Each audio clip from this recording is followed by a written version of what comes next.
Boa tarde. Good evening, everyone. Boa tarde. Deixa eu só mudar aqui. Boa tarde, mais um evento do Tiaços. Obrigado pela presença de todos.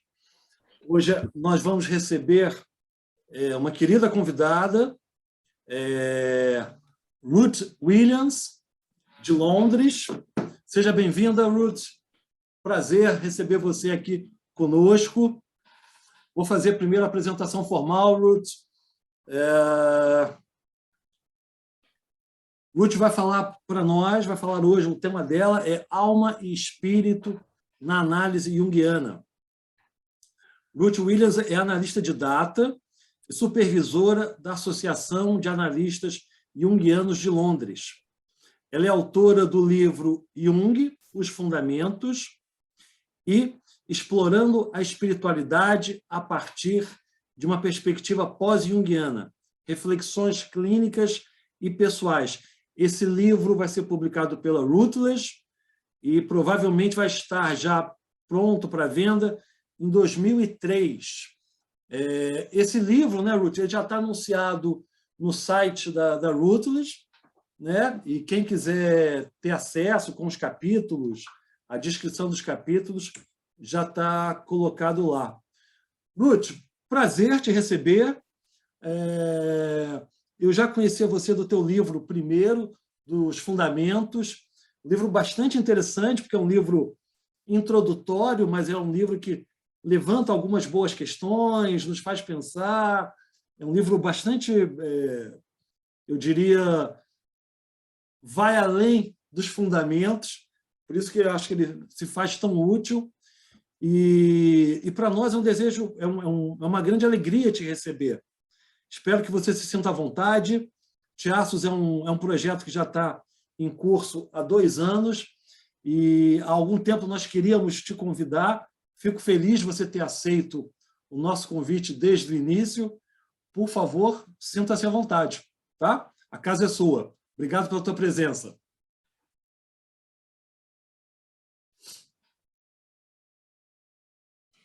Oh, thank you so much for Muito obrigada, Marcos, por essas boas-vindas tão carinhosas.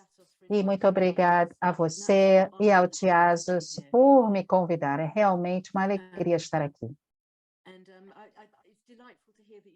É maravilhoso saber que você leu o livro.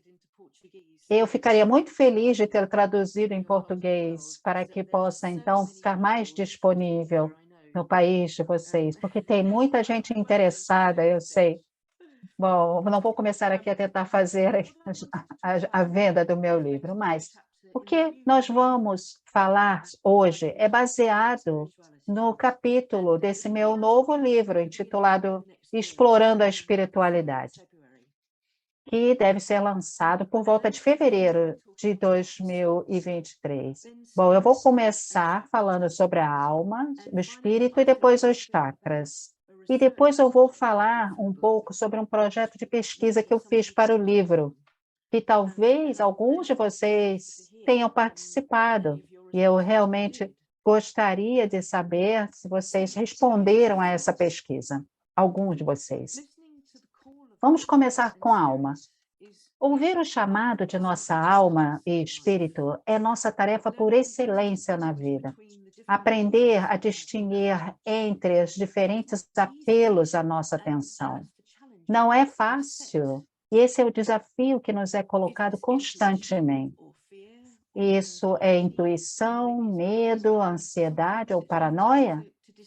Às vezes é difícil distinguir. E pensar, será que este é o chamado da minha alma? Então, a individuação é alinhar-se com a sua alma, procurando encontrar o seu propósito. Por exemplo, alguns pensamentos viciantes, obsessões ou desejos de se conformar ou agradar podem ser convincentes e pode dizer a você que você está seguindo o caminho certo. Os hormônios também têm uma grande influência. As responsabilidades são muitas, as famílias fazem exigências E todas essas coisas fazem com que ouvir a insistência, às vezes silenciosa, do aceno da alma seja um grande desafio. Podemos sintonizar com essa ideia ou com essa pulsão por meio de sonhos ou sincronicidades. Os sonhos são alguns, dos modos de conexão com uma vida além do reino diurno, que torna essa conexão vital e significativa. Isto é, uma sincronicidade pode pousar como um baque que é impossível de ignorar e traz uma noção do que se quer dizer, uma sensação de ser guiado. Quanto mais alinhado você estiver com seu coração e a sua alma, mais enraizado você estará em seu corpo e instintos. Isto é, quanto mais leve for o seu passo, mais fácil será segui-lo, chamado. Claro que seguir a sua própria estrela nunca é e nunca poderá ser fácil. O mitólogo e contador de histórias Michael Meade conta uma história maravilhosa de Isaac, sendo chamado por um sonho 3 vezes. Ele diz para viajar para uma cidade distante, onde encontrará um grande tesouro ao pé de uma ponte.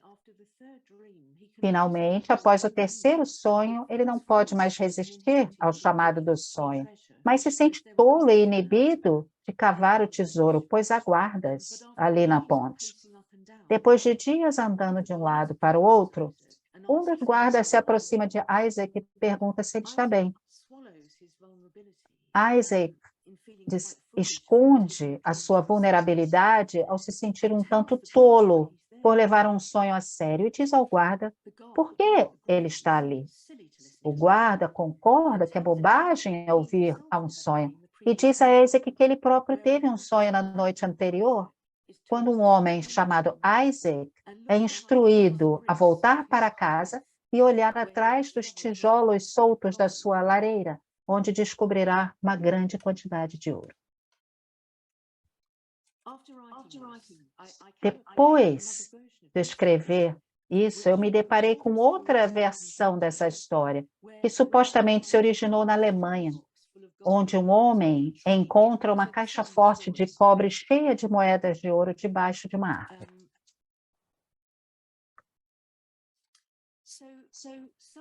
Então, a alma está no cerne dos encontros profundos da vida.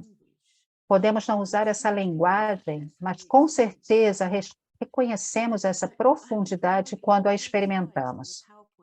Eu agora vou pedir para colocar o primeiro slide do meu PowerPoint, que a Luciana, por gentileza, vai colocar aqui para a gente ver. Muito bem. A primeira citação, que é o próximo slide, é de Mary Woodman, o segundo slide. O próximo slide. Onde ela diz: todos nós experimentamos momentos de alma na vida. Quando vemos o nascer do sol magnífico, ouvimos o chamado para um mergulho, vemos as rugas nas mãos de nossa mãe ou sentimos o cheiro de um bebê. Durante esses momentos, nosso corpo também, como nosso cérebro, ressoa à medida que experimentamos a glória de ser um ser humano. A maioria de nós anseia por aquilo que chamamos de alma gêmea, embora esse termo tenha se tornado um pouco clichê. A companhia daqueles com quem sentimos uma afinidade tão próxima é além da medida e faz a vida parecer plenamente vivida e valiosa. Sentimos-nos compreendidos e reconhecidos quando ressoamos com as almas uns dos outros. Na antiguidade clássica, as almas são vistas como já conectadas na alma do mundo ou ânima mundo. Então, talvez não seja de admirar que sintamos algo se mover quando encontramos um companheiro de viagem cuja alma toca a nossa. Escrevendo em 1964, James Hillman observou que, é o próximo slide, onde ele diz que a alma não é um termo científico e aparece muito raramente na psicologia hoje. e geralmente com aspas, como que para evitar que infecte seu ambiente cientificamente estéril. Eu não tenho certeza se muita coisa mudou na psicologia tradicional nas décadas, desde que Hillman escreveu essas palavras. Mas na psicologia analítica, psicologia junguiana, a alma está na vanguarda de nossas explorações e este capítulo procura mostrar isso. Hillman, o escritor proeminente neste campo sobre o tema da alma, continua brincando com a ideia de que, ao lado de um histórico de caso, os analistas podem obter um histórico da alma no primeiro encontro com o paciente. E o modo como ele fala a respeito disso está no próximo slide, por favor. A história do caso relata as conquistas e fracassos da vida com o mundo dos fatos. Mas a alma não conseguiu nem falhou da mesma maneira. Seu material é a experiência, e suas realizações são conquistadas não apenas pelos esforços da vontade. A alma imagina e brinca. Fazer uma história da alma significa capturar emoções, fantasias e imagens que entram no jogo e ficam sendo sonhadas junto com o paciente. Fazer uma história da alma significa tornar-se parte do destino da outra pessoa. Os fatos da alma são símbolos e paradoxos. Eu não sei quantas pessoas aqui são praticantes, mas eu acho que é uma das coisas que nós precisamos refletir a respeito.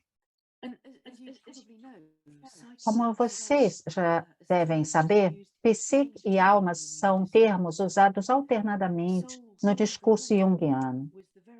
A alma para Jung era a própria essência do relacionamento, e boa parte de sua obra madura está relacionada à alma. Psicoterapeuta, essa palavra significa curador de almas, o que contrasta fortemente com os atuais movimentos políticos baseados na conveniência financeira para transformar a terapia fornecida pelo Estado, pelo Serviço Nacional de Saúde, na Grã-Bretanha, em uma prática manualizada, às vezes até excluindo a presença de um indivíduo completamente e usando um programa de computador. Completamente estranho, nada poderia estar mais longe das origens reais do que é a verdadeira psicoterapia, quando dois indivíduos se encontram em uma sala.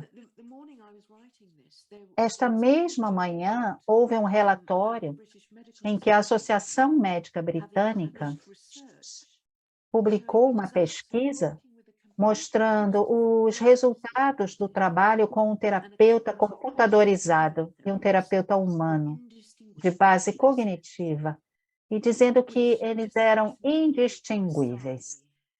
Isso realmente me faz suspirar profundamente, porque isso é ridículo. É realmente muito louco. Bom, eu sinto muito dizer, mas eu não conheço a situação no Brasil, mas essa é a situação aqui na Grã-Bretanha, onde existe uma espécie de um apartheid de classe, pelo qual aqueles com poucos recursos financeiros são deixados nesse canto da mesa, enquanto as classes médias, que podem pagar, são capazes de acessar a terapia mais apropriada de um profissional e uma modalidade de sua escolha. Mais uma vez, nada poderia estar mais longe das origens do encontro de duas almas individuais, a serviço da cura. Esta não é uma boa situação. E eu diria que é prejudicial para a alma.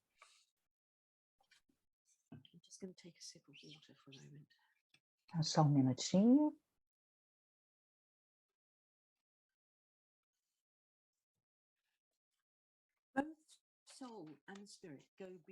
Tanto a alma quanto o espírito vão além da sexualidade, se eu puder colocar dessa forma. Ambos podem ser experimentados como um aspecto da sexualidade, bem como mais amplamente como as camadas mais profundas do nosso ser.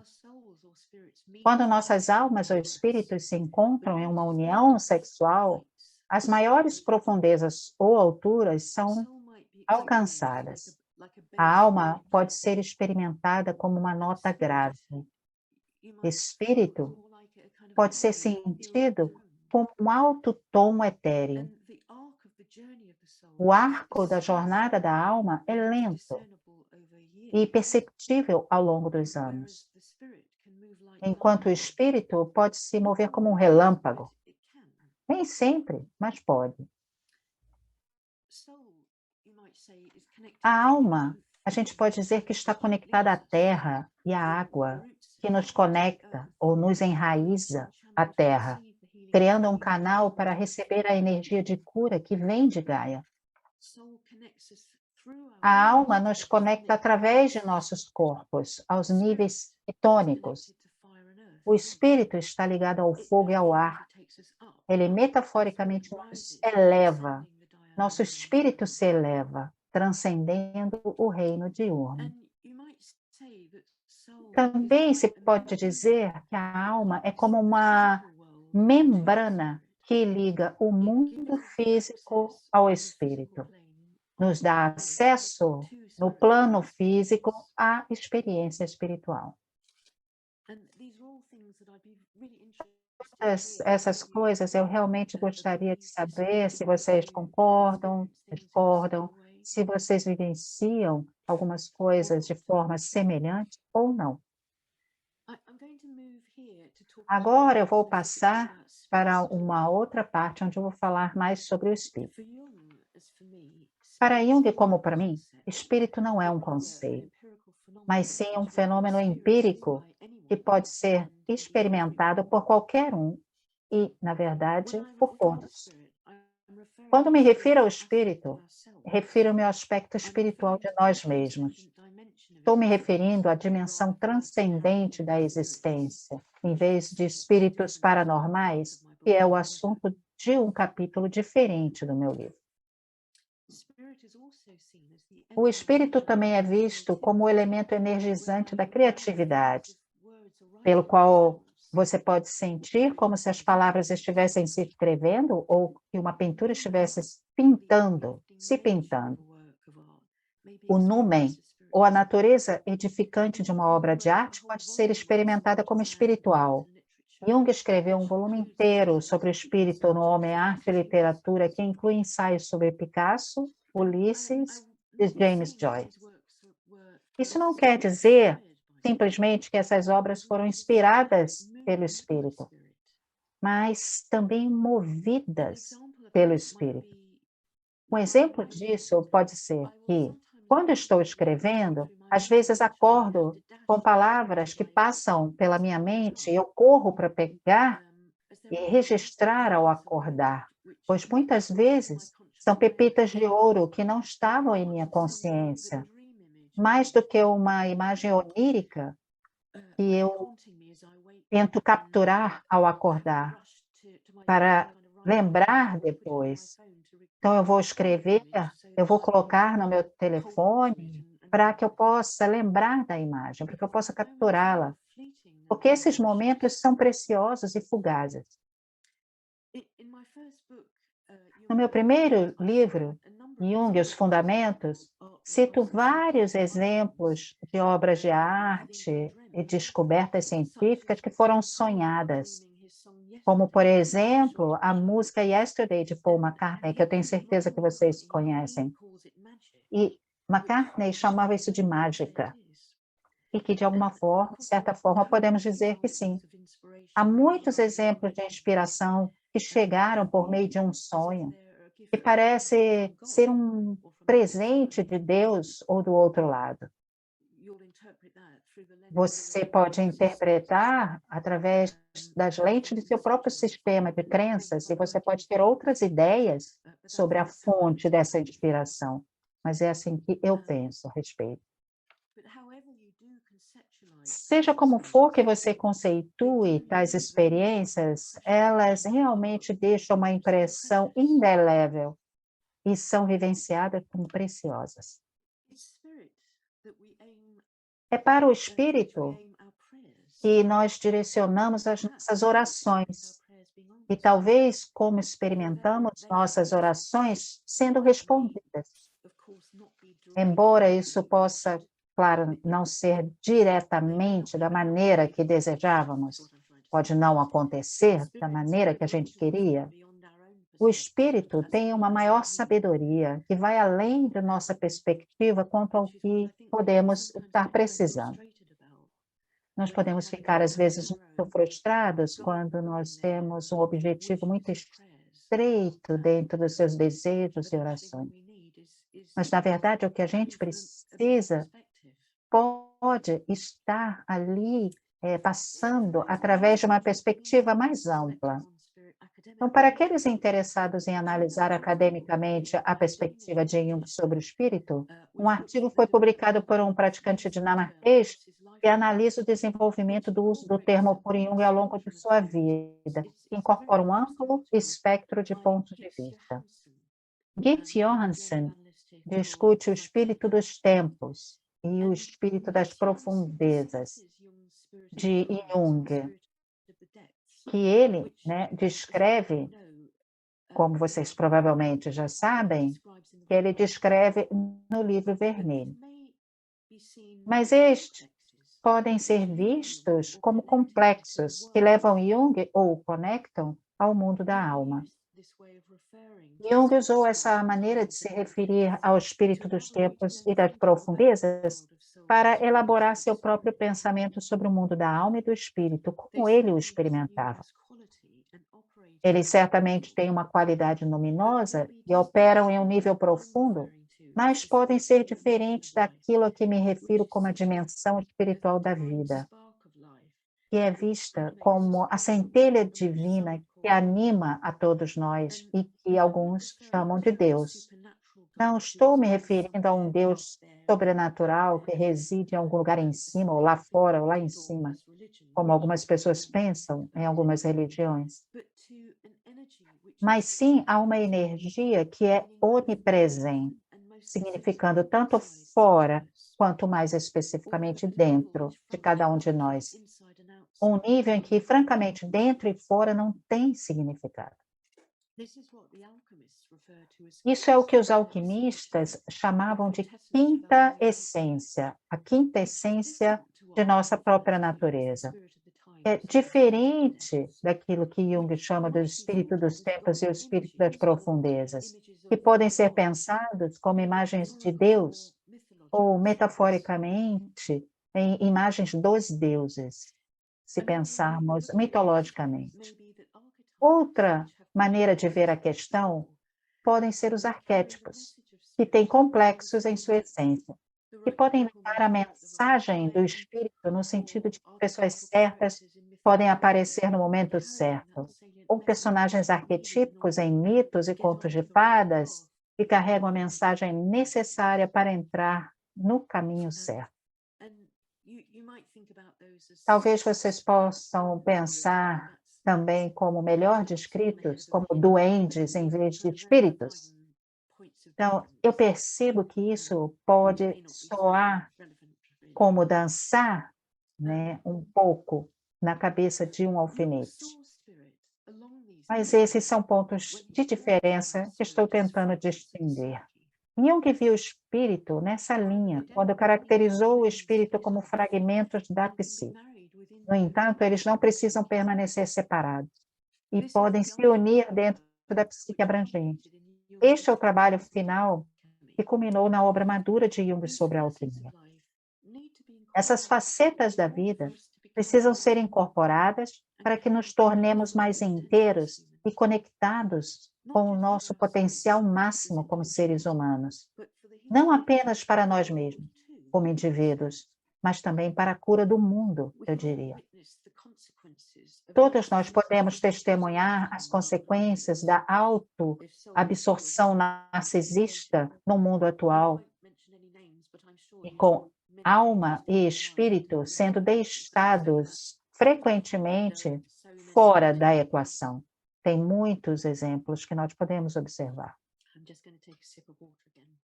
Agora eu vou tomar mais um pouquinho de água.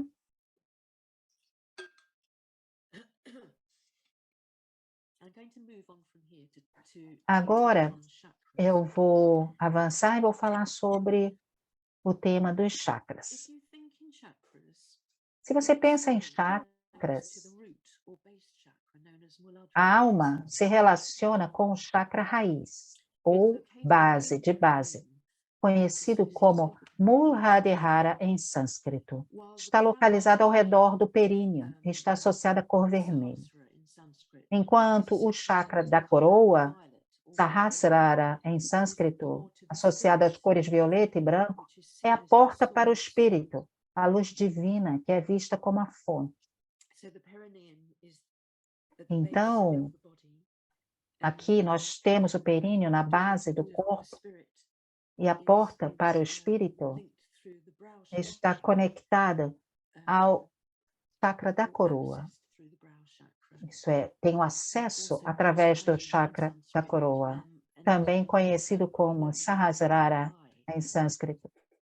E também, é conhecido como Ajna em sânscrito, ou terceiro olho. Então, chakras são centros de energia que conectam nossos corpos físicos com o reino espiritual, através de uma aura. Como a membrana que mencionei anteriormente, existem 7 chakras básicos, embora alguns sistemas os dividam em mais, cada um associado a diferentes partes da mente e do corpo. Então, nessa tabela, eu tenho o próximo slide que mostra a tabela da posição dos chakras. Eu estabeleci que os 7 chakras, juntamente com os aspectos com os quais eles estão associados. Eu não vou passar por eles, porque esse slide vai ficar bastante tempo aqui, então vocês podem ir lendo e observando enquanto eu vou seguindo adiante.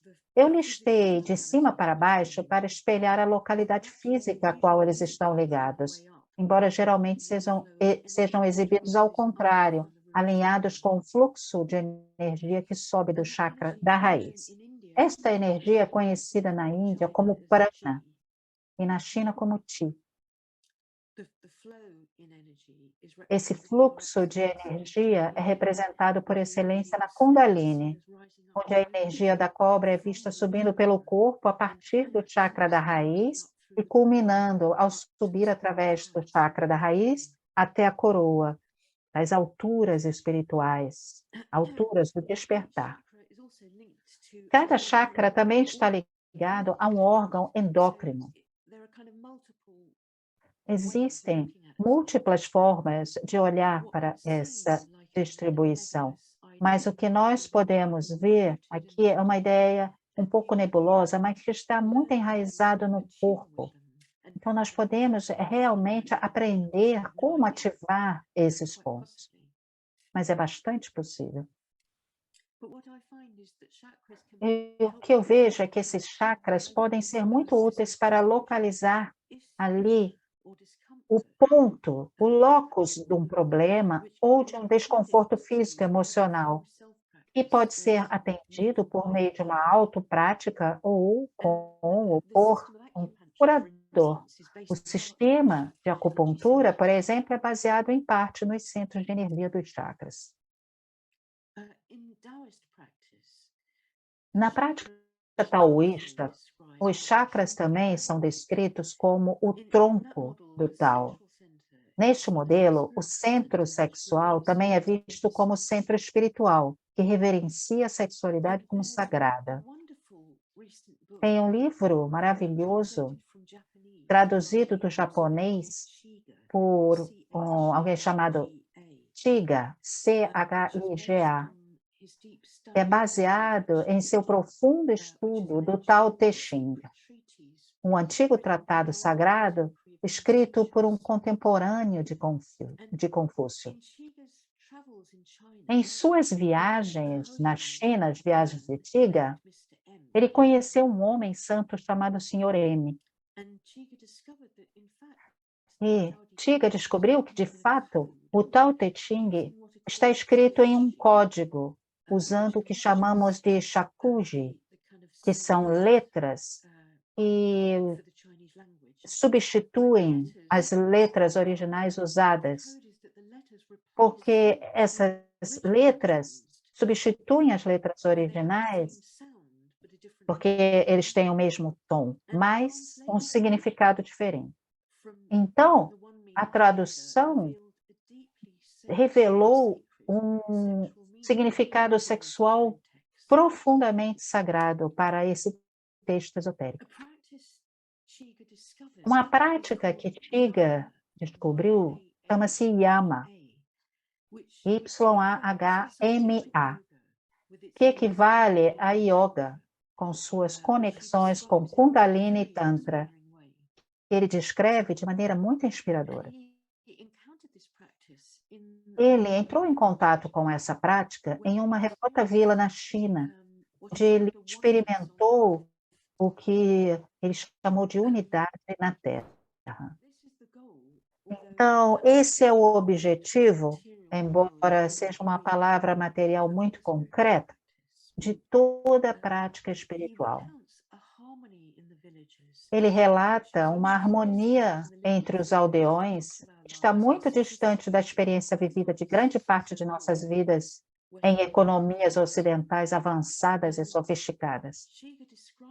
Shiga descreve sua admiração pelo que ele testemunhou nesse remoto vilarejo, dizendo: eu acho absolutamente fantástica essa descrição, que está no próximo slide, por favor. Tem aqui a citação do livro de Shiga, onde ele diz: as suas vidas conjugais não eram controladas por leis ou governo. De acordo com as condições, parecia haver muitos padrões de casamento, como um marido com algumas esposas, uma mulher com alguns homens, um casamento de visitas noturnas e assim por diante. Todos baseados em um marido com uma esposa. Para minha surpresa, embora vários padrões de casamento existissem livremente, um equilíbrio perfeito foi mantido como um todo. Toda a relação entre homens e mulheres nesta aldeia criava uma harmonia tão perfeita, como se todos estivessem unidos em uma existência orgânica complexa. Era como se todas as pessoas fossem amantes, que se entendessem, se compreendessem, e nenhum ciúme fosse sentido por causa de um contato físico com o sexo oposto. Foi porque eles não tinham um desejo pessoal de buscar o sexo oposto dentro de sua psique, onde eles estão satisfeitos com o grande tal. Foi o mesmo com outros seres vivos. Era impossível monopolizar uma fortuna, e eles não tinham conceito de fortuna em si. Depois dessa experiência, passei a entender maravilhosamente o estado mental em que as pessoas têm tanta fome de dinheiro ou poder. O desejo das pessoas civilizadas por coisas tangíveis é uma compensação pela falta de amor. Confundimos o mundo espiritual e o mundo material em nossas psiques.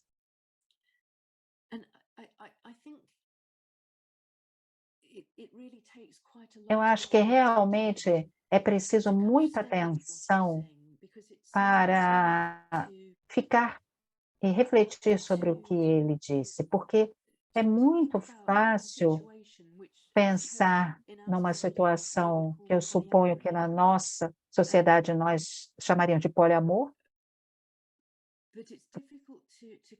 mas é difícil se distanciar dos sentimentos difíceis de ciúmes, rivalidade, que a maioria de nós vamos vivenciar nessa situação. Mas parece que nessas circunstâncias eles estão num nível completamente diferente. De qualquer forma, é algo a se refletir. Eu gostaria de falar agora sobre a pesquisa que eu fiz para o livro. Curiosamente, eu descobri em minha prática que a maioria das pessoas que buscam a análise junguiana recorre a essa abordagem porque estão procurando alguém que seja capaz de trabalhar com alma e espírito, ou que pelo menos valorize alma e espírito. Isso pode nem sempre ser óbvio, porque muitos praticantes junguianos trabalham com alma e espírito sem nunca mencionar esses termos. E pode ser usado das maneiras mais sutis, esses termos, pois sustentam grande parte da teoria junguiana. Então, eu achei que seria interessante testar a minha hipótese ao escrever o meu livro, Por isso, eu elaborei um conjunto de 10 perguntas que eu decidi enviar a uma ampla gama de analistas junguianos em todo o mundo. Eu me perguntava se minha experiência poderia ser universal, bem como se haveria uma dimensão cultural ou de gênero em minhas perguntas. Para o propósito do meu projeto de pesquisa, eu escrevi para os presidentes ou diretores de todas as 69 sociedades junguianas pertencentes, à Associação Internacional de Psicologia Analítica, que é o órgão de associação abrangente para os analistas junguianos em todo o mundo. Eu pedi a eles que distribuíssem minha pesquisa para seus membros. Atualmente, existem cerca de 3.500 analistas junguianos em todo o mundo associados à Associação Internacional. Não posso dizer quantos dos meus questionários de pesquisa foram realmente encaminhados e talvez o idioma tenha sido uma barreira, pois lamento dizer que não pensei a tempo em obter o questionário traduzido do inglês. É realmente louco, porque eu tenho certeza que muito mais pessoas ficariam interessadas em responder se eu tivesse traduzido. Então, eu realmente peço desculpas a respeito disso, eu simplesmente não pensei. Eu sei que um membro da China me respondeu muito gentilmente, dizendo que traduziu o meu questionário para o chinês, pelo qual eu sou muito grata. Então, é difícil saber qual a porcentagem de respostas que recebi, mas não pretendia que este fosse um jogo de números. Realmente não estou preocupado com números. Os números envolvidos nessa pesquisa a tornam estatisticamente insignificante, então não vou tirar grandes conclusões. Por sua própria natureza, as perguntas que fiz eram abertas e procuravam respostas narrativas em vez de descobertas quantitativas. Mas eu recebi respostas de analistas de vários países. É interessante ver o que parecia óbvio para uma pessoa, parecia igualmente óbvio de forma completamente diferente para outros. Talvez seja sempre assim. No questionário que eu enviei, eu expliquei o que estava fazendo e qual era o meu propósito. Mandei por escrito. Contei, claro, um pouco sobre o livro, expliquei que todas as respostas seriam estritamente confidenciais, nenhuma informação ou identificação seria incluída na minha redação dos resultados, porque talvez tivessem algumas importâncias culturais nesse sentido. Eu gostaria que passasse para o próximo slide, que é onde eu tenho as perguntas que eu enviei para o meu projeto de pesquisa. Mais uma vez, eu não vou ler, mas vocês podem ir lendo enquanto eu avanço. Depois, se vocês quiserem se referirem a ela depois, quando a gente estiver no nosso momento de perguntas, eu vou ficar muito feliz em responder. Eu estava realmente indefinida, eu deixei indefinido o que eu quis dizer com alma e espírito, pois queria que todos respondessem de acordo com seu próprio entendimento. Especificamente, não coloquei também uma conotação religiosa em seu significado, pois não é de onde eu venho. Embora eu perceba que alguns, ou talvez muitos, dos analistas que responderam pudessem vir de uma tradição religiosa. Achei muito interessante ler as respostas a essa pesquisa. Há uma gama mais ampla de pontos de vista do que eu esperava. Algumas respostas são abertas, generosas, outras mais cautelosas. Talvez isso seja inevitável quando se trata de um assunto que pode ser uma questão tão particular.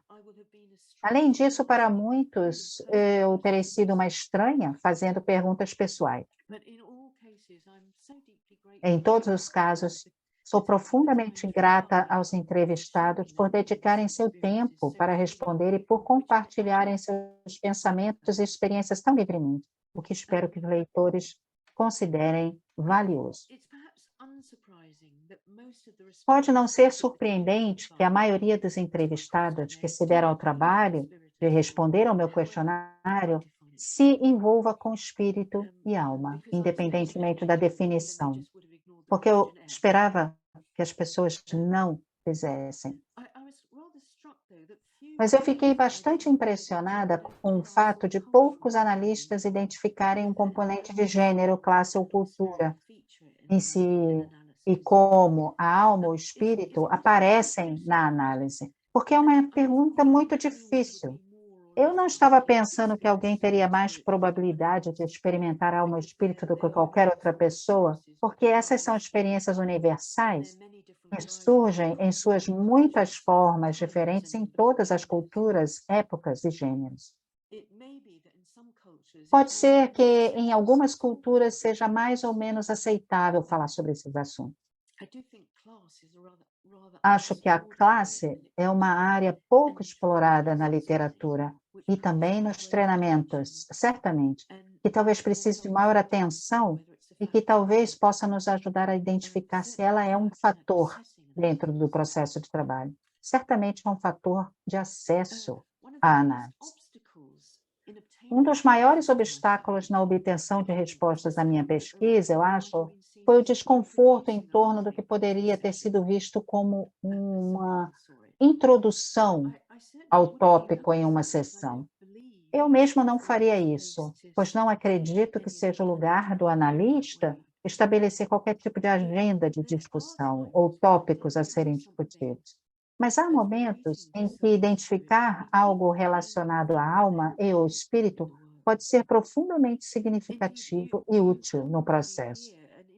Você pode ouvir de forma palpável uma inspiração, às vezes, né? Quando a alma ou o espírito são mencionados, e você pode conceituar de alguma forma.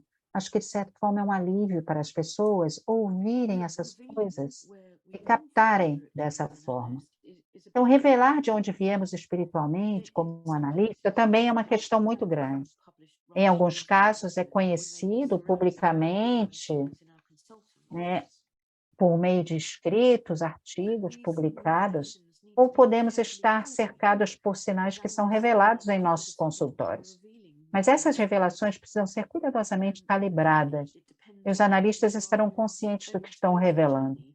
Talvez isso dependa em parte de onde você está em sua jornada espiritual, tanto quanto de quão confortável você está em ser transparente sobre esse aspecto da sua vida.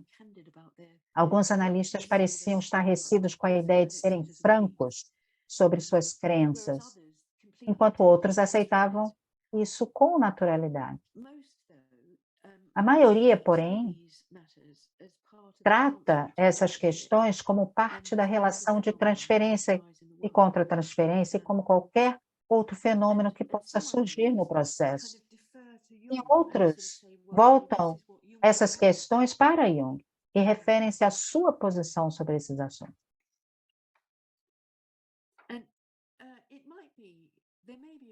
Então, pode haver uma visão de que sempre que discutimos um sonho, nós estamos nos envolvendo com a alma ou espírito. Muitos experimentam os sonhos como comunicações não apenas do inconsciente, mas de Deus ou do espírito, ou como podemos conceituar, esse poder superior, ou seja, um aspecto mais do que pessoal. E, não surpreendentemente, muitas pessoas que se enquadram nessa categoria seriam atraídas por uma abordagem junguiana, por sua inclusão do reino espiritual em sua psicologia. Quando, por exemplo, uma morte entra no consultório, uma sincronicidade, muitas vezes evoca um sentimento luminoso que automaticamente nos leva ao reino da alma e do espírito, de modo que esses assuntos se tornam difíceis de evitar. A profundidade está presente quando tocamos nesses tópicos. Nós suavizamos nossos corpos e nos abrimos para a profundidade, para as profundezas, ou ficamos assustados, rígidos e defensivos? Ou talvez nos escondamos atrás de uma personalidade profissional? É preciso coragem para nos permitirmos ser vulneráveis ao entrar em território tão desconhecido para analista e analisante. Isso cria novos níveis de intimidade emocional na dia analítica que podem precisar ser gerenciados internamente em ambos os lados. Em termos gerais, as pessoas mais velhas tendem a se voltar para esses tópicos quando contemplam o envelhecimento, perguntando-se se viveram bem o suficiente, perguntando sobre o sentido da vida e da morte. Já os mais jovens chegam a isso com mais frequência hoje em dia por preocupações ecológicas e pensando na viabilidade futura do nosso planeta. As pessoas questionam os valores de viver em uma sociedade materialista. As agendas políticas neoliberais que muitos de nós sofremos nas últimas décadas também tendem a nos fazer pensar mais amplamente sobre como queremos viver e se essa mentalidade estreita e egocêntrica está sendo satisfatória em termos mais amplos. Esse aqui é o último parágrafo. As pessoas procuram terapia e análise por muitas razões diferentes. Desde as dificuldades mundanas, comuns na vida cotidiana que todos encontramos, até uma profunda doença espiritual, por estar preso em padrões que podem parecer kármicos, intransigentes ou padrões fixos que precisam de assistência para serem desfeitos. Os dois não são necessariamente separados. Estou pensando em uma paciente que fazia trabalho de escritório há muitos anos e sentia sua alma morrer dia a dia com a labuta diária que esse trabalho implicava. Por muitos anos para ela sair dessa rotina mortal, para manifestar seus dons e descobrir como ela chegou a essa posição. É claro que não é uma história um pouco conhecida de muitos pacientes. Para ela, as razões eram profundas, parcialmente escondidas por muitos anos de segredos de família extremamente difíceis de abordar. Mas ela quebrou as correntes e encontrou uma carreira gratificante em um campo que realmente parecia o caminho certo da sua vida. Então, esse trabalho é tão comovente e transformador. E é preciso uma coragem enorme para cavar tão fundo, mas é possível, como eu tenho certeza que muitos de vocês já testemunharam. Ok, e assim termina a minha apresentação.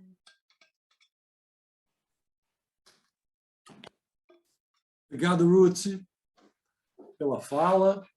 A fala instigante, traz temas para a gente poder pensar.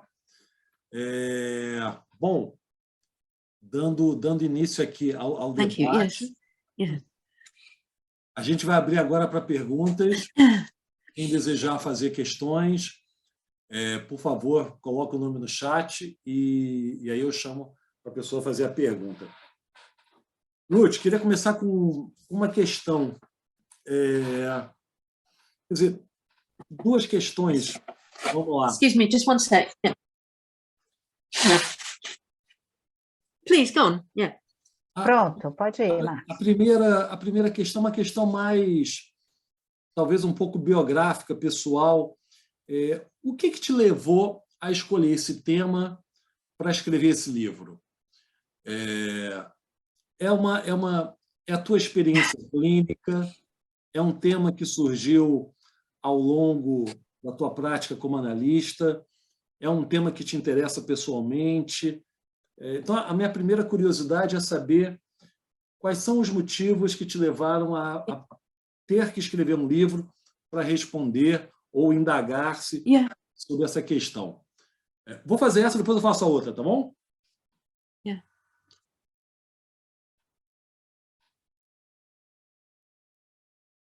Okay. Yes, that's right. Sim, tudo bem.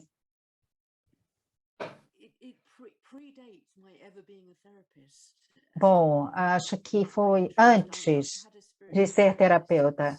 Eu tinha essa prática espiritual desde o início dos meus 20 anos. Então, a minha jornada para a terapia, né, começou a partir da minha prática espiritual, que foi desenvolvida ao longo dos anos.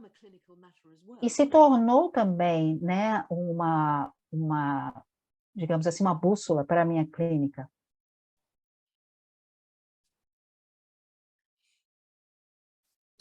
Tá. Uma pergunta derivada disso é pensar se que a tua formação é na Sociedade de Londres, né? A Sociedade de Psicologia Analítica.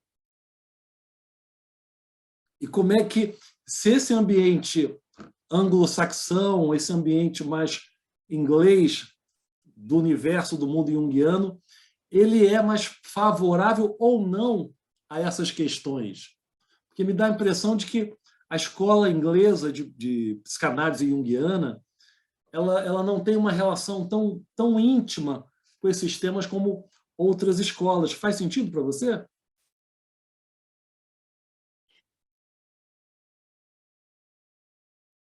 I think I've understood, but Eu acho not. que eu entendi, mas não é que a minha sociedade seja particularmente espiritual.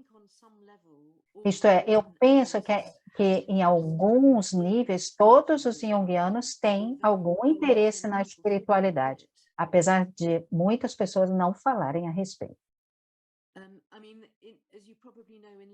Como vocês provavelmente sabem, em Londres nós temos 5 escolas, e uma delas se vê um pouco mais espiritual, digamos assim.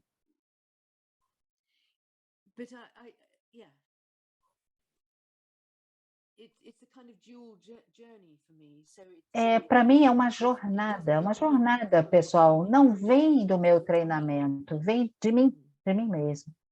Uhum. Tá. Lu, quer fazer uma pergunta? Quero. Ruth, obrigada, super obrigada pela sua apresentação. Eu queria saber a sua opinião sobre essa linha de pensamento em que associa a alma ao princípio feminino e o espírito ao princípio masculino. Bom, primeiro que eu acho que é complicado a gente usar esses nomes, né, de masculino e feminino, é por isso que eu estou usando até o princípio antes. E aí eu queria entender se na sua pesquisa aparece alguma coisa. Você faz alguma pergunta lá de gênero, mas acho que não é especificamente essa, né, das associações de alma e espírito com gêneros. Então, eu queria entender um pouquinho como é que você aborda isso com os seus pacientes na clínica e como é que foi isso na tua pesquisa.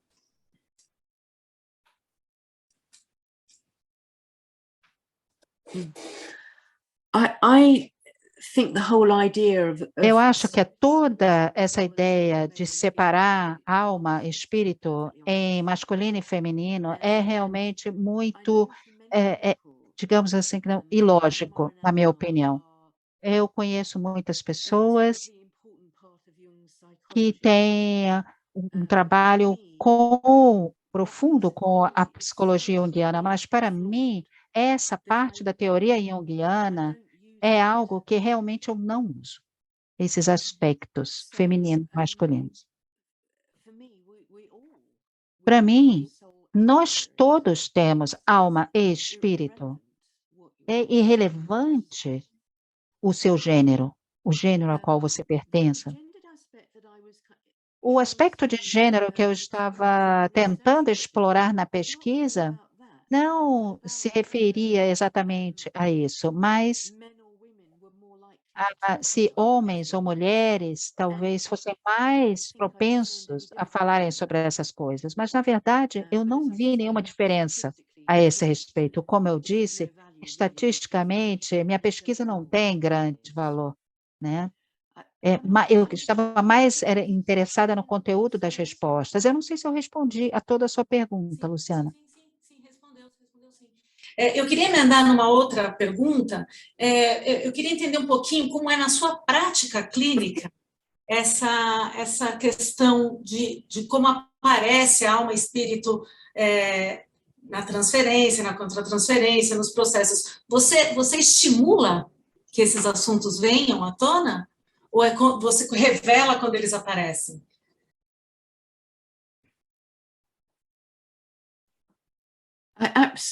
There's no stimulating those topics. Não tem nenhum estímulo para esses tópicos. Seria muito intrusivo colocar assim isso como diretamente, mas tem alguns momentos em que você percebe que é isso que está constelando.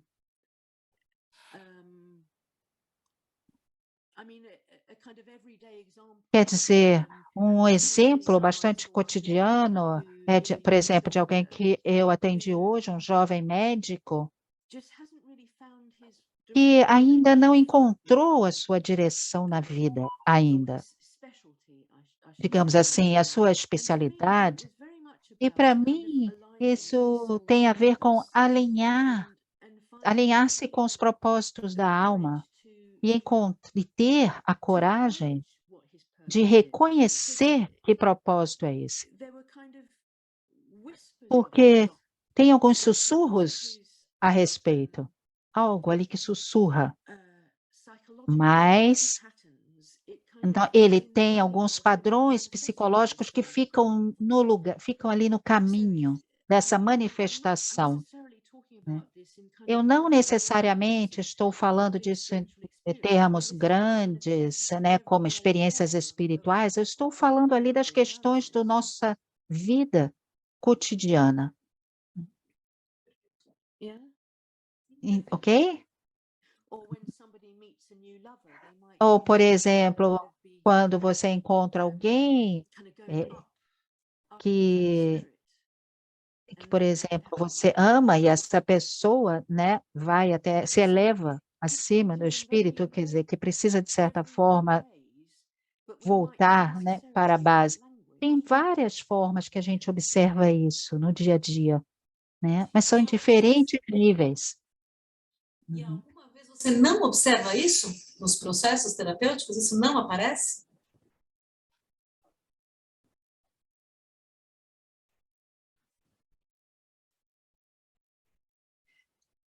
I'm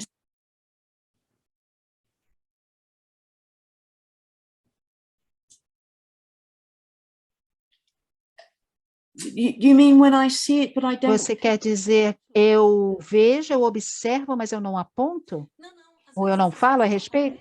Isso às vezes não aparece no processo, porque pelo jeito que você explicou agora, parece que isso é óbvio, que vai em algum momento isso vai eclodir. Às vezes...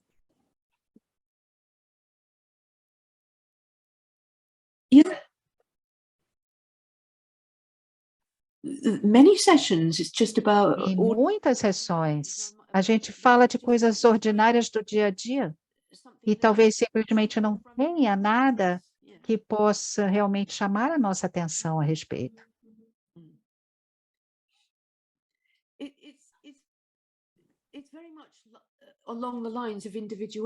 Na verdade, esse é o caminho, né, da individuação. Isto é, seguir o caminho da alma é seguir o caminho da individuação. Você pode conceitualizar dessa forma, digamos assim.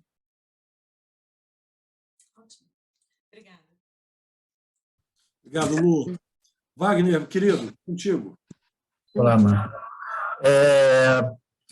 Ruth, primeiro, muito prazer em conhecê-la.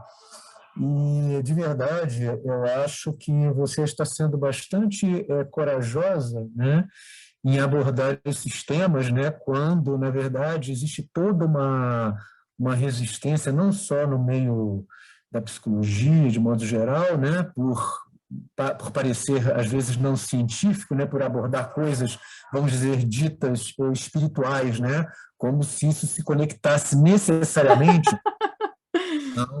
a uma religiosidade, né? Então, assim, é muito difícil a gente fazer uma fronteira entre essas duas perspectivas. Mas, de qualquer forma, eu parabenizo você por essa coragem.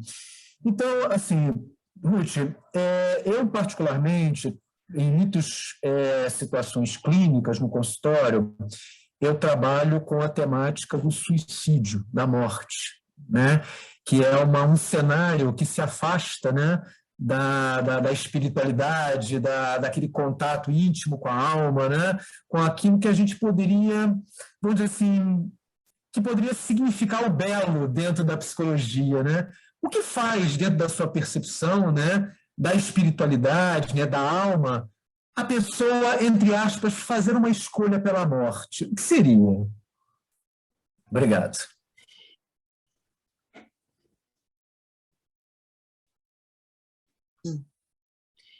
Well, first of all, thank you, Wagner, for your Em primeiro lugar, muito obrigado, Wagner, pelos seus comentários. Você conhece o trabalho do James Hillman, Suicídio e Alma? Então, esse tema poderia estar mais próximo de toda a profundidade da vida, da morte, alma e espírito. Nada poderia ser mais significativo.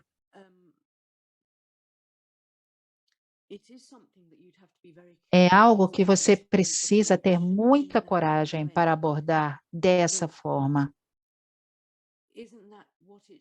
Mas não é exatamente isso que isso significa? Isto é, não estamos falando em muitos níveis do que a sua crença religiosa ou espiritual pensa sobre o ato de suicídio, se existe ou não vida após a morte, se você tem o direito de tirar a sua vida, todas essas coisas.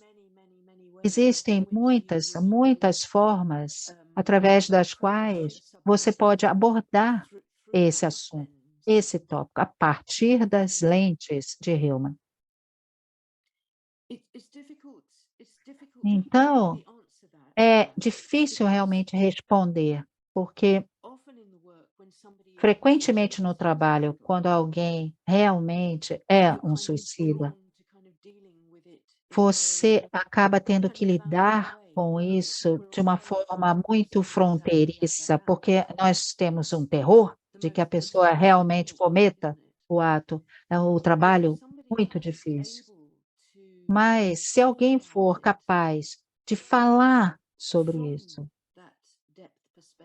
a partir dessa perspectiva mais profunda, que não envolva ação, mas que realmente permita a pessoa a refletir nas profundezas desse tema, isso é realmente algo que pode mudar vidas e perspectivas, não é? Se me permite, eu gostaria só de dar um complemento que a Ruth falou. Eu tenho percebido que a ideação suicida, né, ela cai drasticamente a partir do momento de uma escuta realmente acolhedora. Né?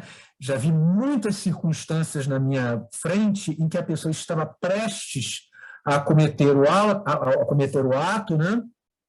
E a escuta acolhedora ela foi capaz de reverter o processo. Claro, nem sempre fui bem-sucedido, não vou dizer para você que sempre fui bem-sucedido, mas na maior parte das vezes você percebe o impacto na alma da pessoa de ser acolhida e ser escutada na sua questão.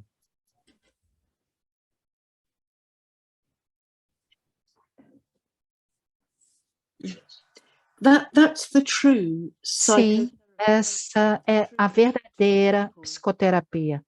Isto é, duas pessoas numa sala se encontrando alma com alma, não é?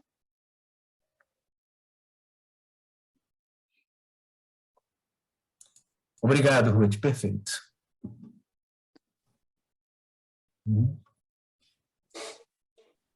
Obrigado, Wagner. Ruth, queria te fazer duas questões também. Uma é, você acha que, de alguma maneira, com a publicação do livro vermelho e dos livros negros do Jung, quer dizer, o fato dessas publicações virem à tona, né, circularem como material pertencente também à produção do Jung, isso é uma confirmação a mais de que a teoria junguiana é uma teoria que pode dialogar, se confirmar como um espaço de troca entre a psicologia, as questões espirituais, propriamente mesmo as questões anímicas. Você acha que a publicação dessas duas obras ela dá uma nova direção ao pensamento junguiano nesse aspecto que você está trabalhando, de alma e espírito?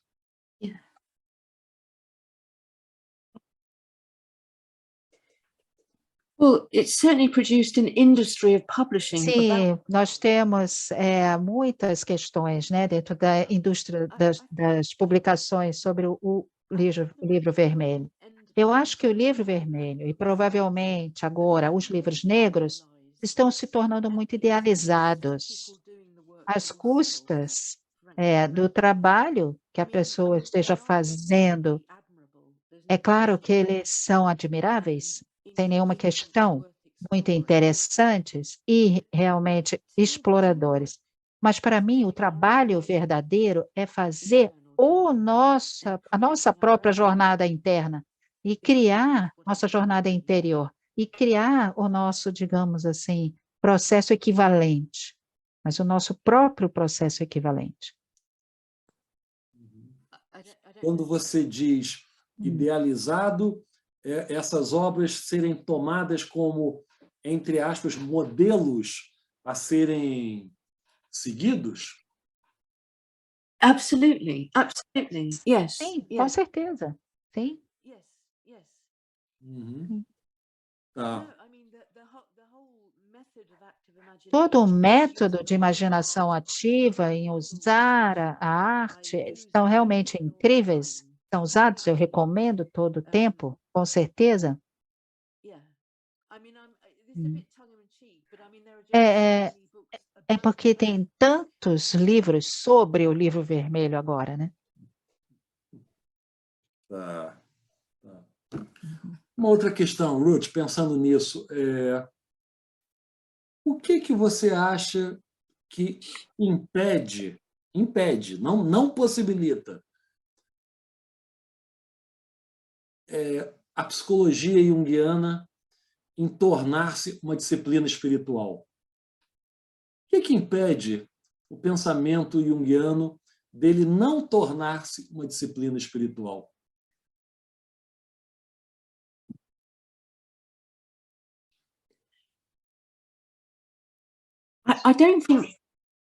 I don't think there's any obstacle. Eu não acho que exista qualquer obstáculo além de The sort of the need some people have to make it além da scientific. necessidade que algumas pessoas têm de torná-la científica. But to me, Para mim, is just intrinsic in é simplesmente intrínseco nas ideias de Jung. There's room for everybody. I mean, some Tem people espaço work para todo mundo. Cada um trabalha a partir da própria perspectiva. Algumas pessoas têm uma tendência mais científica, outras uma mais artística, outras abordam a partir de uma perspectiva mais espiritual, mas é a mesma coisa. E nós nos envolvemos com essa teoria a partir dos nossos modos. but some people Mas algumas pessoas are very uncomfortable with ficam muito desconfortáveis about e ficam the idea that a psychologist pensando can't have a spiritual nessa dimension. ideia de que a psicologia não pode ter uma dimensão espiritual. Eu não sei por quê, They do. porque para mim tem. Você diria que é preconceito?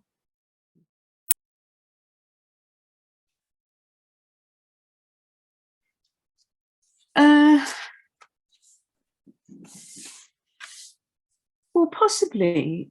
I mean, I think some Possivelmente. talks about respectability, Eu acho que alguns falam de respeitabilidade.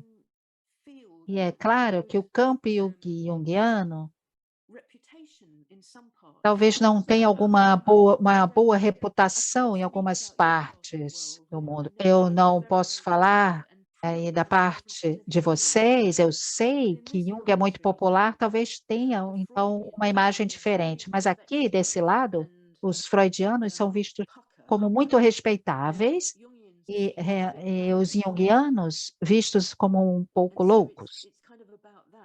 Então, é um pouco a respeito disso também. Ok. Martinha, querida, I mean, I'm sorry. Go, yeah. por favor, Ah, continua. desculpe. Continua. Well, I'd be interested to hear if it has the same Eu, sort of... eu gostaria de saber se você tem alguma coisa a falar sobre a reputação de Jung aí na parte do mundo onde vocês estão. Alguém gostaria de falar alguma coisa? Quem falaria? Luciana, fala. Alguém gostaria de falar? Não, você sabe que eu lembrei do congresso que o Sonu Chandassani veio falar, que foi aonde? Bento Gonçalves? Aquele de Foz do Iguaçu, alguma coisa assim, e que ele estava comentando sobre o Jung científico e o Jung místico, e teve uma reação horrorosa na plateia. Muita gente concordando, mas muitas pessoas revoltadas em a gente, e o Sonu falar que a gente precisava assumir o lado místico do Jung.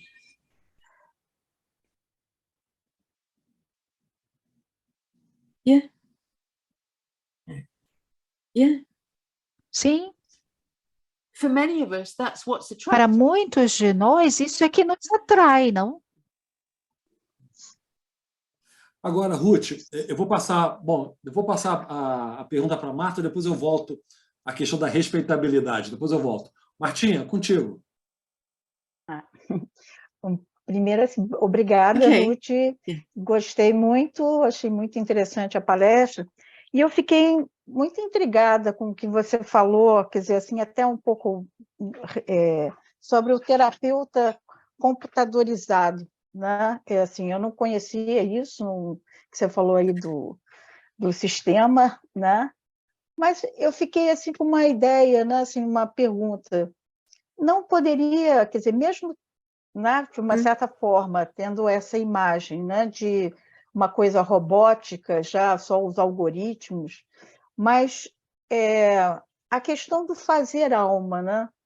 Quem está se colocando, né, numa questão de análise, mesmo com respostas de algoritmos, isso não poderia abrir para novas questões, né? Quer dizer, a alma poderia ser feita também, né, nesse tipo de terapia. É só uma fantasia minha.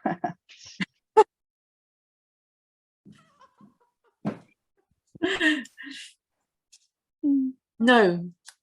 Não. Uhum. You see, that's the scientists. Veja bem, esse é o ideal dos cientistas, isto é, fazer com que o robô pareça ter alma e sentimento, mas sempre será um robô. Uhum. Sim, sim. É que eu me lembrei, só concluindo, eu me lembrei de um trecho de uma música do conjunto aí britânico, né? Emerson, Lake and Palmer, muito antiga, né? Em que tem um finalzinho, Carn Evil, terceira impressão, que ele fala exatamente com um robô, né? E ele fala assim, o robô diz para ele assim, né? Eu permito que você viva, né? Mas aí o homem, é uma conversa entre um homem e o computador. E ele fala assim, mas eu te criei. Aí o robô fala assim, o que mais você pode fazer? Ele fala assim, eu posso fazer o que é certo.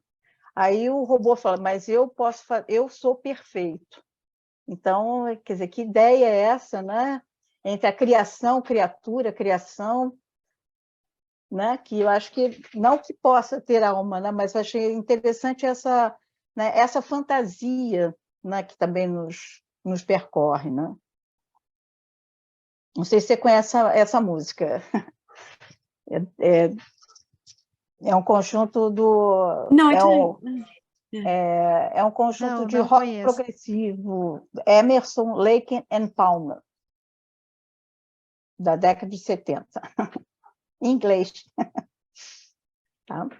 I remember them. I have seen them. I saw them in the Eu acho que eu os vi lá durante os anos 70, mas eu não lembro dessa canção. Mas é uma ideia interessante, porque, é claro, o que nos torna humanos é que nós não podemos ser perfeitos. Uhum. Sim. Então, isso me lembra daquela história, né, onde eles sempre, de algumas vezes, sempre criam um erro, né, ali no meio do caminho, porque só os deuses podem ser perfeitos, Uhum. Sim, né? A ideia da pedra no caminho. obrigada. Obrigado, Martinha. Neuza, contigo. Tudo bem?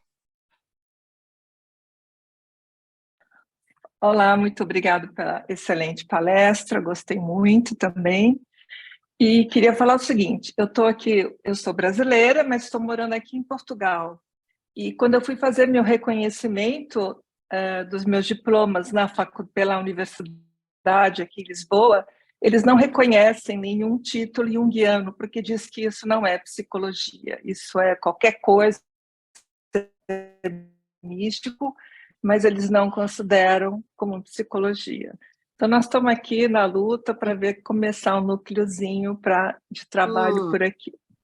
Então, essa é a situação. Mas a minha pergunta é outra, né?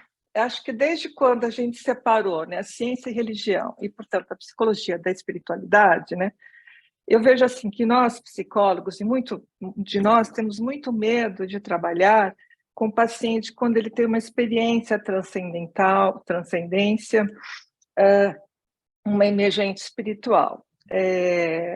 Muitas vezes a gente considera como um surto psicótico, logo encaminha para um psiquiatra para se defender. Ou então, por exemplo, numa imaginação ativa, se aparece uma figura, aqui, por exemplo, o nosso grande medo de Exu, né, por exemplo, que é uma divindade, um orixá brasileiro, da religião brasileira. Então, eu queria saber como é que você contasse um pouquinho para a gente como é que você trabalha, né, com essas situações, na relação terapêutica, como é que aparece na transferência, na contra-transferência, como é que você consegue trazer isso para a psicologia, né? Porque muitas vezes a gente fica com muito medo de sair do setting analítico. Nossa, mas você fez isso? Pessoas perguntam, né? Como se fosse um absurdo eu estivesse saindo do setting analítico.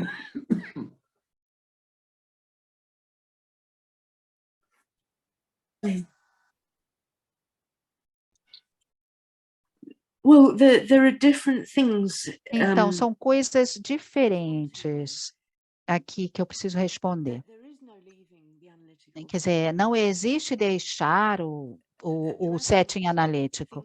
Quer dizer, lidar as coisas em termos de alma e espírito é o trabalho que nós fazemos. Não é, por exemplo, algo que está fora, ou algo que é pouco ortodoxo, ou fora da ética. Esse é o trabalho que nós fazemos. Mas você levantou um ponto muito interessante. Isto é que algumas pessoas, de alguma forma, confundem psicose com experiências espirituais. E existe uma linha muito tênue entre essas duas coisas e muito difícil de trabalhar algumas vezes. Então, mais uma vez, o que eu estava falando é que, predominantemente, não é o tipo de fluxo enorme, experiência espiritual que possa, assim, parecer uma psicose.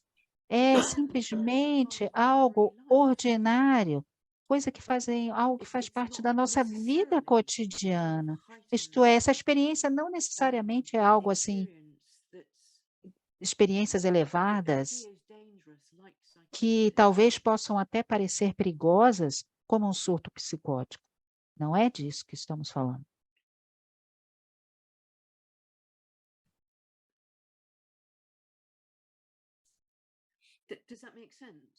Isso faz sentido para você, Neuza? Sim.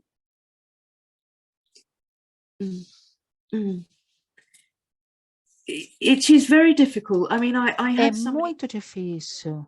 Eu estava atendendo uma pessoa alguns anos atrás que se tornou bastante psicótico por conta das drogas que ele usava. Ele achava que ele estava numa jornada espiritual muito profunda, Na verdade, eu não consegui fazer o trabalho com ele, porque ele estava muito fora, muito longe. Então, eu não consegui me engajar, porque fez ficar com muita raiva, porque ele queria continuar com a sua jornada espiritual. Mas estar envolvido com drogas muito perigosas não é uma jornada espiritual.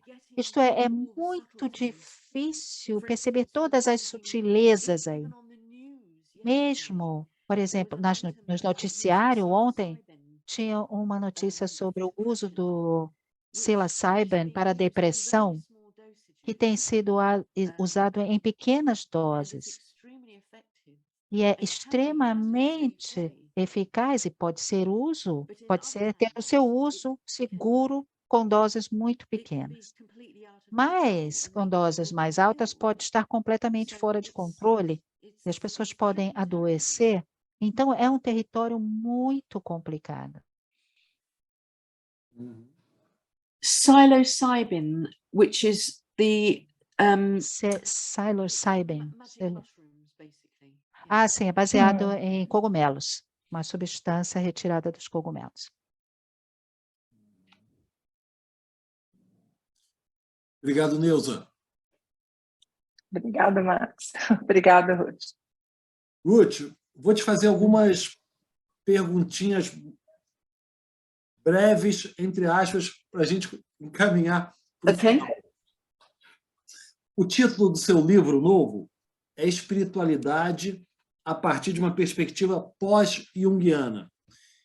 Queria que você nos dissesse como é que você entende a expressão pós-junguiana hoje, no mundo contemporâneo. É importante para você marcar essa posição? Essa é uma questão de muito debate aqui no Brasil.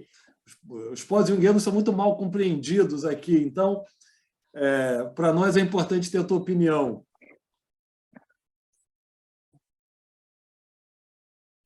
Well, I'll tell you a secret. Bom, eu vou te falar um segredo. Eu não escolhi esse título originalmente. O título que eu queria colocar era o Humans Being Grace. Isto é, humanos sendo graça. Mas não é um título para o Routledge. Eles não gostaram. Então, eles me formaram a usar um título que poderia soar mais científico. Isto é, os pós-junguianos, basicamente, significam que é uma geração que veio depois da primeira geração que estava ali em torno de Jung enquanto ele estava vivo, né? Basicamente. Stefano, ele levantou algumas questões bem complexas a respeito disso, né? Falando sobre os ancestrais, os novos ancestrais junguianos, né? Que é um pouquinho diferente. Eu não tenho assim muito clara essa distinção que ele está fazendo, mas eu acho que ele quer fazer uma distinção, porque ele acha que a próxima geração dos pós-junguianos, isto é, o grupo da minha idade, mais ou menos. Eu não acho que seja uma coisa muito complicada, mas talvez tenha alguma coisa que vocês pensem a respeito disso que talvez eu não entenda aqui, a respeito da posição aí do Brasil. É algo maior do que você falou? Tem mais coisas envolvidas além do que você falou? Não, aqui no Brasil, a expressão pós-junguiana ela é erroneamente confundida como superação de Jung, uma declaração de anacronismo do Jung,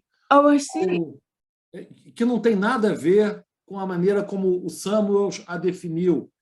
Né? Pós-junguiana é uma leitura crítica, um olhar crítico, atento, uma leitura cuidadosa do texto do Jung. Nada tem a ver com a ideia de superação ou avanço no sentido de descarte. Então, é uma expressão que causa Pois é, mas é uma expressão que no Brasil ela causa muito ainda barulho pela má compreensão. I Por isso que eu me interessei I por see. saber. I see. It is a misunderstanding. Sim, mas sim, é um mal-entendido, não é o que o Samuel queria falar. Ele queria dizer isso, quer dizer, a geração que vem a partir daqueles que estavam em torno de Jung pessoalmente, quer dizer, a geração que vem depois deles, né? E que desenvolveu a teoria a partir, que vai além desse primeiro grupo original. Uhum, uhum. Duas últimas perguntas. Quem no mundo junguiano hoje, quem você lê no sentido de que trabalha com uma perspectiva semelhante à sua? Você tem autores com quem você divide esse tema da espiritualidade? Quem é a sua turma?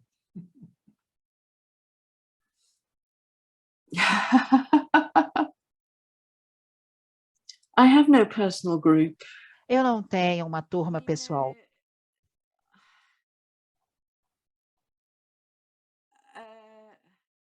I mean, Jerome Bernstein springs to mind. Bom, Durham Bernstein veio aqui em mente, ele ficou um pouco com esse tema, mas não realmente.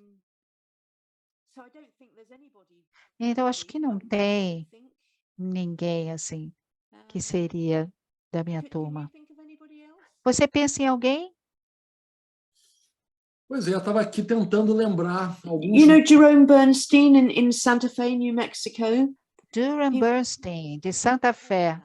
Uhum. Ele escreveu Living in the Borderland. É uma perspectiva espiritual, mas é um pouco diferente, né? Ele tem a própria perspectiva. Uhum. Tá.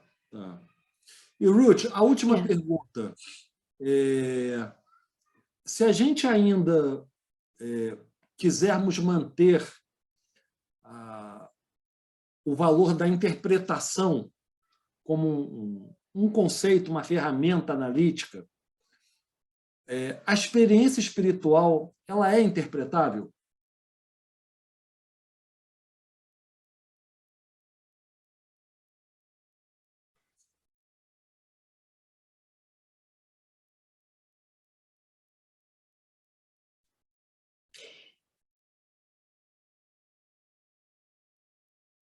Yeah.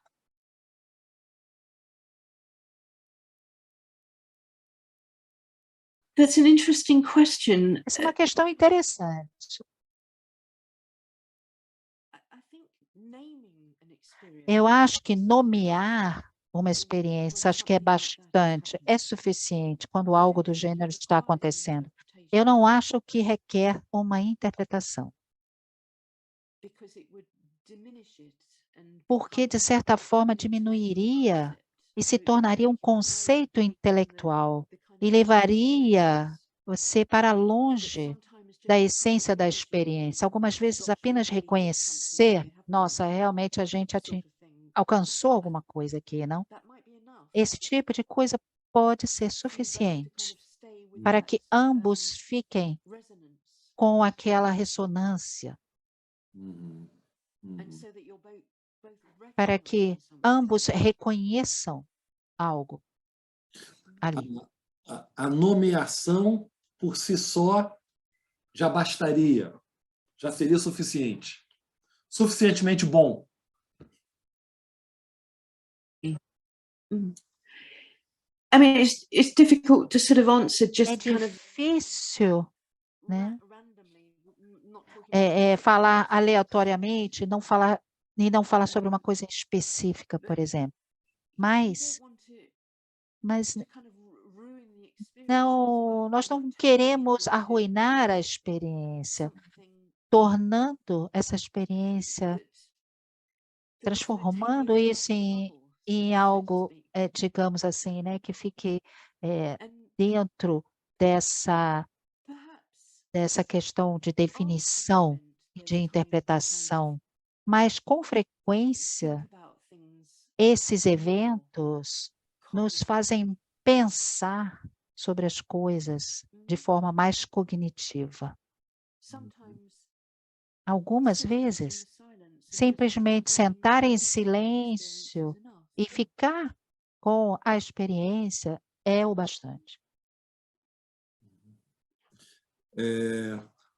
Gostei da frase não arruinar a experiência. Acho que é uma boa dica.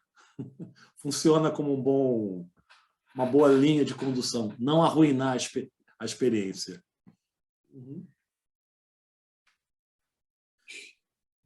Ruth, obrigado. Obrigado pela tua presença. Foi um prazer te ouvir. É um tema, como você percebeu pelas perguntas, é um tema que sempre mobiliza por demais, né, a todos.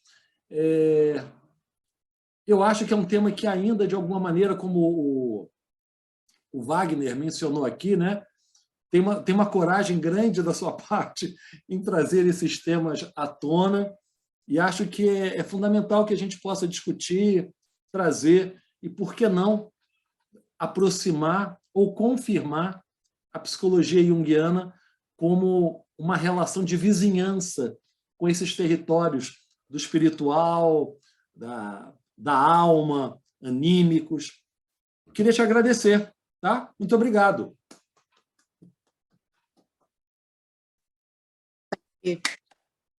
Thank you. Thank you very much. I appreciate. It's been really Muito lovely. obrigada. Foi realmente uma delícia estar aqui com vocês. Muito obrigada por me convidar. Espero que a gente possa te rever em breve. Quando o seu livro for lançado, nós convidamos você novamente para vir falar dele. Tá bom? Muito obrigado pela sua presença. Thank you. Muito obrigada. Boa noite para todos. Pessoal, obrigado pela presença do Tia Assos, né? Mais uma grande convidada a nos brindar com a presença. E sexta-feira que vem, né, Lu? Temos Eva Zóia, não é isso? Eva Zóia. Quando a alma encontra a matéria, aplicações clínicas e sociais no Sandplay junguiano. Vai ser bem legal, né? Eva Zóia. Alma, continuamos no tema da alma. Continuamos no tema da alma, agora com a alma e a matéria. Eva Zóia, Sandplay, sexta-feira, 4h. Tá bom?